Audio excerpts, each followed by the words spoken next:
Flail provokes a waiting storm. Zachary's on guard.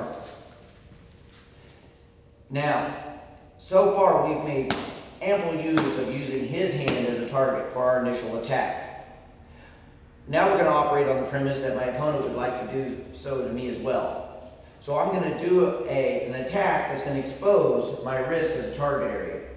So if I were to complete the attack, it would look like this. If I were to complete the attack without you hitting me, then it would look like this. But I'm not going to get that far because, wisely so, he's going to take advantage of my exposure.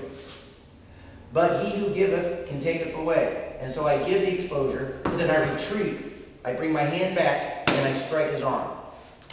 So I'm going to amplify the exposure of his own arm by momentarily exposing mine, and then switching. Now the footwork here is very important. I'm going to probe forward, and then I'm going to switch the feet right away.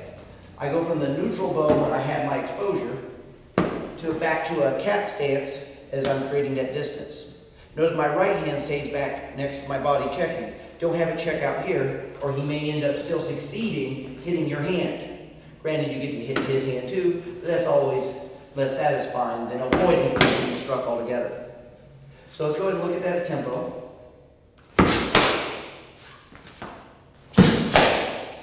Now the salesmanship is half the battle. If you just start in like this and go and hit somebody, chances are they're never going to have the opportunity to feel like they could have gotten it. So as I move in, you need to, one, feel like I'm actually coming in to do something.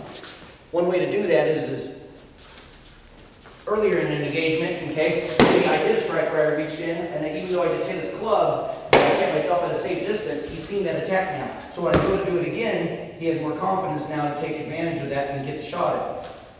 So I get you used to seeing this type of movement, then I create the exposure where you feel like you can handle it. And then I take it away and I hit you instead.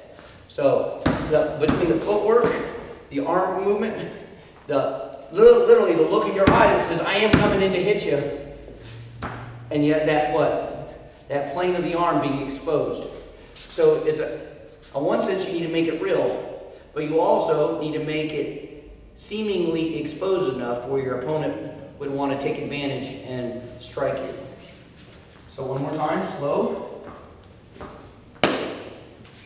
and at tempo.